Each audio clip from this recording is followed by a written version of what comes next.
Hello friends, मैं चंद्रमणि गोल coaching के YouTube channel में आपका स्वागत करता हूं। दोस्तों, आज मैं आपको क्लास 10th के जीव विज्ञान जैव प्रक्रम के महत्वपूर्ण बिंदु को बताने वाला हूं। आप इस महत्वपूर्ण बिंदु को समझने का प्रयास करेंगे, क्योंकि इसकी सहायता से आप एग्जाम्स में बहुत सारे ऑब्जेक्टिव्स को तैयार कर सकते हैं।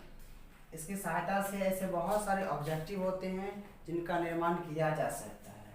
तो यहाँ सबसे पहले देखेंगे, हमारे द्वारा खाए गए भोजन से व्युत्पन्न ऊर्जा का कुछ भाग शरीर में ग्लाइकोजन के रूप में संचित होते हैं।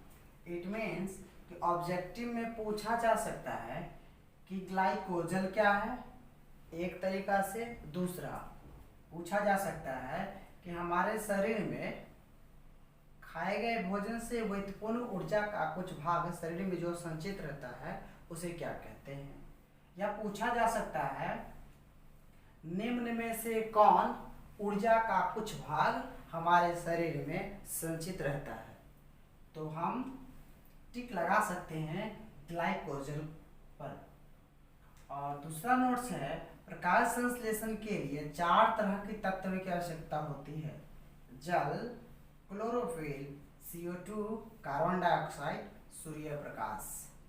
जल जो मिट्टी से प्राप्त करते हैं, क्लोरोफिल पौधों के शरीर में पाए जाते हैं, CO2 वातावरण से प्राप्त करते हैं, सूर्य प्रकाश भी सूर्य की रोशनी से प्राप्त करते हैं।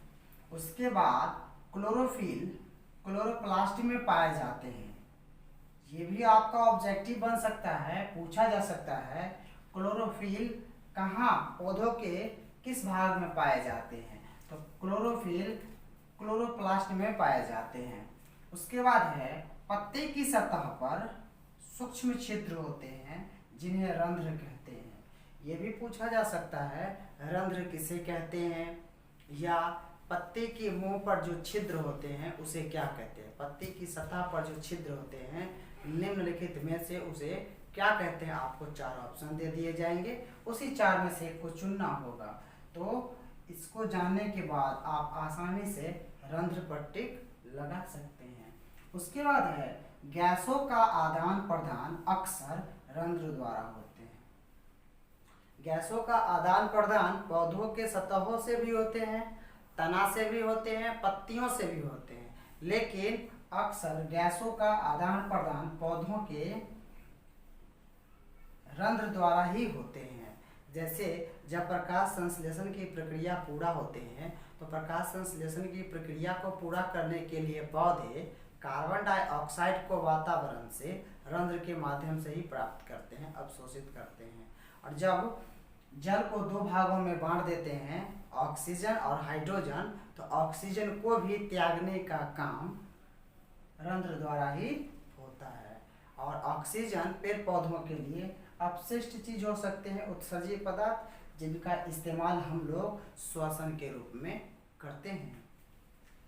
उसके बाद गैसों का आदान प्रदान तने, जड़ और पत्तियों के द्वारा भी होता है। तो इस बात पर ध्यान देंगे, अक्सर पौधों में रंध्र के द्वारा होते हैं, लेकिन बहुत सारे कुछ पौधे ऐसे भी होते हैं जिनमें गैसों का आदान प्रदान तना, जड़ और पत्तियों के द्वारा भी होता है। तो आप इसे भी याद रखेंगे, ये भी ऑप्शन में पूछे जा सकते हैं। द्वार कोशिकाओं में जब जल अंदर जाता है तो वे फूल जाती हैं। कहने का ये मतलब कि कोशिकाओं में, इट मीन्स कि पेड़ पौधों के पत्ती के सतह पे कोशिकांग होते हैं, कोशिकांग, जिसे रंध्र भी कहते हैं। तो जब पेड़ पौधे वातावरण से या जमीन से जब जल की प्राप्ति करते हैं, जल का अवशोषण करते हैं, तो वह रंध्र फूल जाती है रंध्र। और जब छिद्र बंद हो जाता है, इट मीन्स कि जब उन्हें जल नहीं लेना होता है, मिट्टी से जल की प्राप्ति नहीं करते हैं, तो उनके छिद्र बंद हो जाते हैं और कोशिका सिकुड़ जाती है। इट मीन्स कि रंध्र सिकुड़ जाते हैं।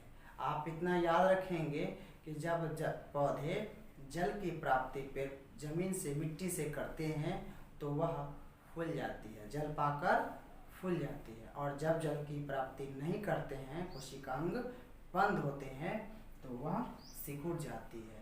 हम लोग अपने मुंह को अपने मुंह का उदाहरण अगर लेते हैं तो देख सकते हैं कि जब हम लोग भोजन करते हैं, मुंह में डालते हैं, तो हमारा मुंह फुला हुआ महसूस होता है, फुला हुआ, और जब भोजन नहीं लेते हैं तो मुंह पचका हुआ महसूस होता है। इसी तरह से रंध्र भी होते हैं। अब है प्रकाश संश्लेषण के लिए पौधों को जल की प्राप्ति जल द्वारा मिट्टी से होती है। तो इस बात को पहले भी मैंने बताया कि जब प्रकाश संश्लेषण की प्रक्रिया को पूरा किए जाते हैं तो जल द्वारा ही मिट्टी से जल की प्राप्ति होती है। उसके बाद है एक कोशिकीय जीवों में भोजन संपूर्ण सतह से होते हैं। दोस्तों, कोशिका दो तरह के होते हैं। इट मीन्स कि जीव, जो भी जीव होते हैं उनका निर्माण दो तरह से होते हैं। एक कोशिकीय जीव, बहुकोशिकीय जीव। एक कोशिकीय जिनका शरीर एक कोशिका का बना होता है, और जिनका शरीर बहुकोशिका का बना होता है, बहुत सारे कोशिकाओं के मेल, जैसे मनुष्य का शरीर। और एक कोशिकीय जीव जैसे अमीबा, हाइड्रा, पैरामीशियम, ये सब एक कोशिकीय जीव है। और इन जीवों का भोजन का अंतर्ग्रहण उनके सतह के पूरे शरीर के सतह से होते हैं, लेकिन हम लोगों का भोजन का अंतर्ग्रहण सिर्फ और सिर्फ मुख से होती है। लेकिन हाइड्रा, पैरामीशियम वो अपने शरीर के किसी भी भाग से जल और भोजन की प्राप्ति कर सकते हैं। तो दोस्तों, अब लार में कुछ और पॉइंट्स को देखते हैं। लार में भी एक एंजाइम होता है जिसे लार एमिलेस कहते हैं। तो ध्यान रखेंगे, आपसे ऑब्जेक्टिव भी पूछा जा सकता है कि लार में किस प्रकार के एंजाइम्स पाए जाते हैं। तो एमिलेस नाम के एंजाइम्स पाए जाते हैं। ग्रसिका या ईसोफेगस द्वारा भोजन मुंह से आमाशय तक ले जाता है। तो ध्यान रखेंगे, अगर पूछेगा कोई भी या क्वेश्चंस में कि आमाशय तक भोजन ले जाने का काम किसका होता है, तो ग्रसिका या ईसोफेगस द्वारा। आमाशय में जब भोजन आता है तब आमाशय फैल जाता है, और स्वाभाविक है कि किसी स्थान पर जब कोई वस्तु डालेंगे तो वह फैल ही जाएगा। आमाशय में भोजन आने के बाद वह क्षुद्रांत्र में जाता है। तो ध्यान रखेंगे, आमाशय में भोजन आने के बाद भोजन क्षुद्रांत में प्रवेश करता है। क्षुद्रांत आमाशय का सबसे लंबा भाग होता है। ऑब्जेक्टिव ये भी पूछ सकता है कि आमाशय का सबसे लंबा भाग क्या होता है, तो क्षुद्रांत होता है। मांसाहारी का क्षुद्रांत छोटी होती है और शाकाहारी का लंबा। तो ध्यान रखेंगे, जो भी मांस खाने वाले जीव होते हैं, जैसे बाघ मांस खाने वाले जीव होते हैं, उनकी क्षुद्रांत छोटी होती है क्योंकि उनको भोजन पचाना कम होता है। और जो शाकाहारी होते हैं उनकी क्षुद्रांत लंबा होता है। शाकाहारी थोड़ा सा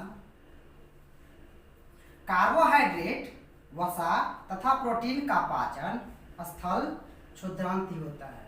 और जीवों में जो भी हम लोग भोजन करते हैं, जो भी भोजन का इस्तेमाल करते हैं, भोज्य पदार्थों ग्रहण करते हैं, उन भोज्य में अगर प्रोटीन, कार्बोहाइड्रेट और वसा होते हैं तो उनका पाचन क्षुद्रांत ही करता है।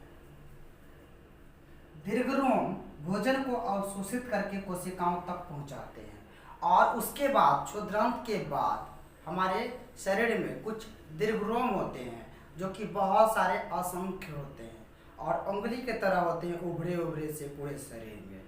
उस दीर्घरोम का कार्य होता है कि पचे हुए भोजन को अवशोषित करके उसे ऊर्जा में बदलना, और ऊर्जा में बदलने के बाद नए नए ऊतकों का वहीं पर निर्माण करते हैं और कोशिकाओं को विभिन्न भागों में प्रोटीन, वसा, ऊर्जा को पहुंचाने का काम करते हैं। बिना पचा भोजन वृद्धांत में भेज दिया जाता है।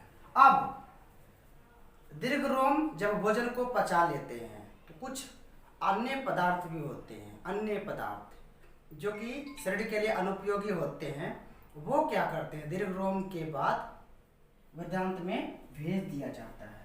दीर्घरोम जल प्राप्त कर लेने के बाद अन्य पदार्थ को गुदा द्वारा शरीर के बाहर निकाल दिया जाता है और उसके बाद जो भी होते हैं अपशिष्ट चीज को वो गुदा मल के द्वारा शरीर से बाहर निकाल दिए जाते हैं। तो दोस्तों अगर आपको आज का वीडियो पसंद आया हो तो प्लीज़ हमारे चैनल को सब्सक्राइब करना और लाइक करना ना भूलें।